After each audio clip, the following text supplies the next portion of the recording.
Once upon a time, in the dawn of man and the earth's infancy, the deeds of Maui continued to shape our existence, and so too our relationships with brother and animal. Ia mo tā tātou o te ate e ko. What's for breakfast, Gil? Ngā mihi o te ata ki a koe hoki e koro. Well, good morning to you too, boy. Mo taku he te tau. Ngā mihi o te ata ki a koe taku rangi paruhi. Anei re, e kai. Me whakarite o tātou kawenga mo te haerenga ki taku kuia a Timurangi. Kaore e ro, ka tai mai a Maui. Here, eat up. We've got to get our gear ready for our trip to see my grandmother Timurangi. Maui will be here soon. Ko wai? Ko mua? Who? Mua? Kau, ko Pōtiki. Katahi rā! Hea te tahi atu pēra i a mua roto rānei, e kore ai e hara mai. He pai ake rātou i a Pōtiki. Why doesn't someone else like mua or roto come? They're better than Pōtiki. All he does is just skive and breeze through life, doing as he pleases, when he pleases, with no sense of consequences for his actions. Hea te amu e hoa. What's with the complaining, bro? He does a lot for a lot of people, and that's just how the Pōtiki is treated. Tōku kuarea e pēnei ana he harawene no mōna. If I didn't know any better, I would think you were jealous of him. E kira, harawene. Kaore aku take kia harawene ai iaia. Come on. Jealous? I have no reason to be jealous of him. I just think he gets away with murder and expects everything to fall into his pounamu spoon. Fella's just rude.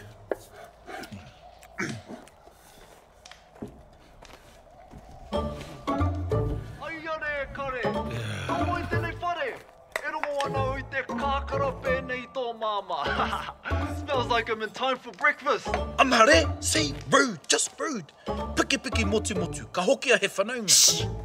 Kia pai noa koe. Just be nice. Maui Pōtiki, taku tu ngāne tawhiti. Ka pau te tōrea, your timing is scary, babe. E rau, taku tuahine, kua roa te wā. Hau mai ki roto. E hukuri nōku I tai mai nei a hau. What's for breakfast? Kia ore, wi. E noho mai. Anei nā. Ira, e te parata, e pehe ana koe. Has my sister taught you how to fish yet, babe? E korora noa I hoe hoa. That smells good. Ai, e mate ana I te huro ki te kite a koe e hoa. Like she taught you how to catch birds. E kai tātou mā. And so, the trio enjoys their breakfast as they discuss their plans for the journey. Me whakarete o tātou kawenga, kei whiti mai anō te rā. Hei a pōpō pēr wehe atu ai. We should suss our gears out while it's still day, then maybe tomorrow we leave. Tō kuare ai e hoa he paitonu tō whakaro. For a dumb fella, that's quite a good idea, bro. Tō anu kei taumata kē atu I taku tuahine I a koe. Considering your ugliness, you sure are punching with my sister. Oi anō, ka pito atu au ki te tāhere manu hei o mō te haerenga. We don't need kai. It's not that long of a journey. We'll be there in half a day. Ko ia hoki mai koe ki te kai tōru aki e hoa. You may have to eat your words. I would suggest you go and fish, but you'll just eat the bait. Hea ha hoki. Ana, kua kehi. Kua atu. I think I'll use a long spear for some Hey, kiriru and snare. kia tau. Can you just get along? If you can't handle the banter, then don't say anything. Kia kiri tuna. Kia pāngu mai hoki. Promise me you'll behave. Tell your brother to behave. He started it. I'm expecting you to be the bigger man here. Waiho ea kia kuare ana. Ka ti hoki toke ka mai.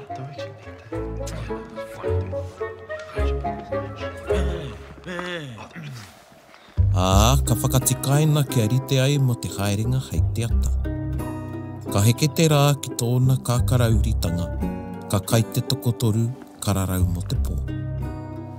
and so preparations were made to be ready for the journey the coming morning. As the sun descended into its haze of dusk, the trio dined and settled in for the night. Hey, e ho tonu ana koe? Oi, are you still awake? I te moi tonu au, almost. Yeah. Kāre au e haere hei a pōpō. Ka waiho kōrua kia haere ana. Hea koe kore ai e haere mai. Why won't you come along? You fellas need to get along, and this will just be a good time to bond. Just like the fishing and the bird trapping trips you had. He tama, on the fishing trip we got jelly ears because I caught all the fish. And the same happened when we went on the bird hunt. He oi anō tau, he haere me taku tūngane ki tōku kuia whare. Koira noiho. All you have to do is go to the house of my kuia. That's it. Ai e te tau.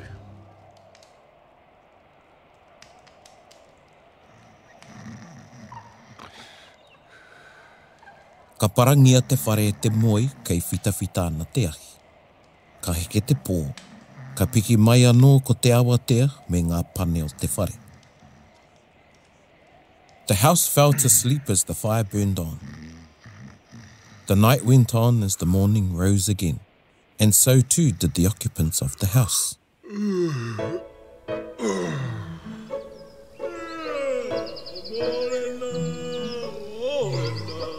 Kei te pehe a koe, kei te whiti, mai te rā. Chirp. Chirp. You te moi, bro? Ai, e mea ana koe e hoa. I pehea tau. E moi korohiko i nā pō, ingari kaore e tae te pēhia. Ko taua nahe hei te rānei, ka noho mai a raukura i konei. Yeah, I had a restless sleep last night, but what can you do? Gonna be just you and I today, bro. Raukura will stay here. Nah, yeah, sweet. Oosh, what are we up to? What goes on haerenga stays on haerenga, eh, bro? Kei noho koe ka mahi nana kia I tēnei haerenga e Maui. Don't you think for a second you can play up on this trip, Maui? Tēnā, hoake. Ka hiki papata tokotoru rā, ka huri tā rāwa titiro ki te pai e noho rā te kuia.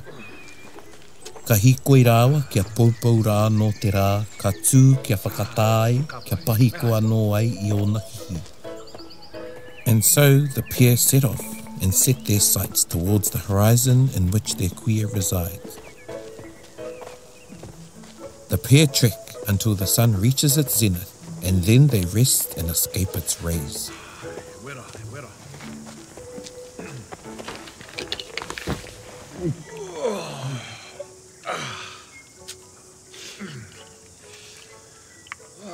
Mai koe?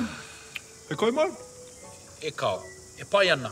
Kaore e roa atu I konei, ka hikoi roa ana ka noho puku au. Plus I'll get too lethargic and won't be able to move as well. Hei aha māku, oia tō waka. Sorry, bro. Kia māmā te karawhiu a te manu I te rā, ka takahi anō te ara e Ira-waru rāua ko Maui pōtiki. No rāua e hikoi ana, ka karakia puku a Maui I tētahi karakia kia whakaroro atu ai I te pai. Once the vigour of the sun's heat became bearable, Ira-waru and Maui pōtiki once again traversed the track. As they walked, Maui said a karakia to himself to lengthen the horizon. Kia uku me taku re ki te rangi, kia au atu, kia au atu, kia au atu, kia tō.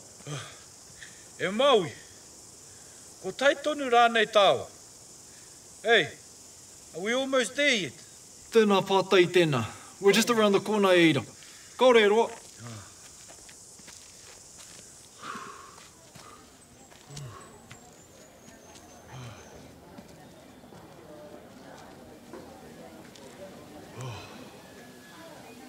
Tai rawa atu te tokorua ki te kāinga o Timurangi, kua pō noa ake. By the time the pair reached the village of Timurangi, it was well into the night. As Maui socially flitted about greeting and talking with others, our other friend looked distressed, hungry and tired. as he dragged himself through the village. Kei ware ana e te mate kai. Ka whiua tōna ihu e Ira-waru ki te pūkai parapara.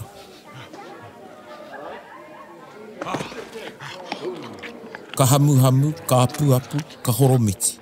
Ka kai kuria Ira-waru I te korenga o nai arowana ki tāna e kaina me te iwi e mātakitaki atu ana I aia. Overcome with hunger, Ira-waru threw his nose to a heap of scraps.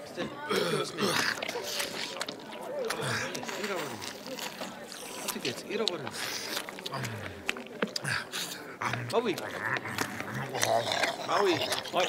your bro or what? Eating the scraps by gorging and ravenously devouring them, Ira-waru ate like an animal, oblivious to what it was he was consuming and who was watching him.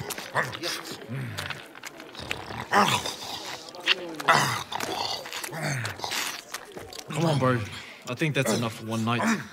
Kahari atu koe ki tō moenga, ne? Maui dragged his food-intoxicated brother-in-law off into the darkness to what seemed to be towards his sleeping quarters for the night. However, our demigod hero had something else in mind.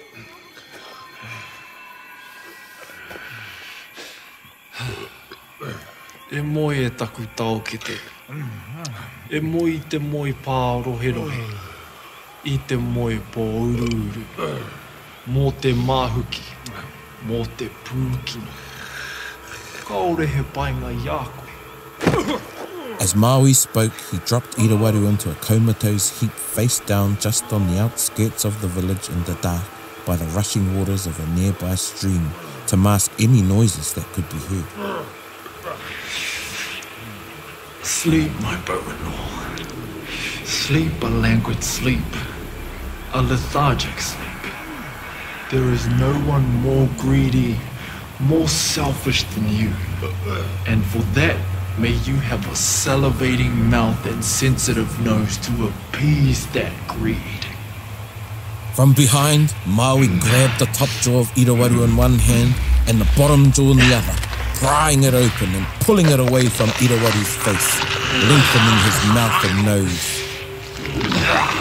He also grabbed both ears, pulling them long until they drooped. Mō tō harawene me o mahi pū hai hai. Ki tāku tuahine kia roa ke tō tuara I tō tā reperepe. For your spineless acts of jealousy and mistrust toward my sister, may you have a spine that grows past your rump. Maui then handled each limb of Ira-waru, snapping them into shorter limbs with crooks at the knees and elbows that could never be straightened again.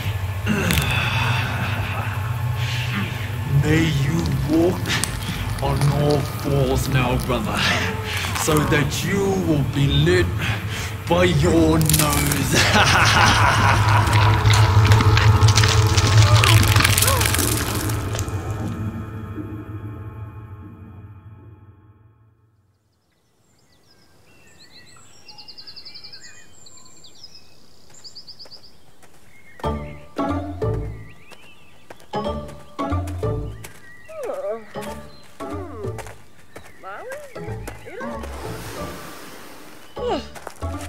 Fellas are back early. E pēhe ana tō tātou tūpuna. Maui?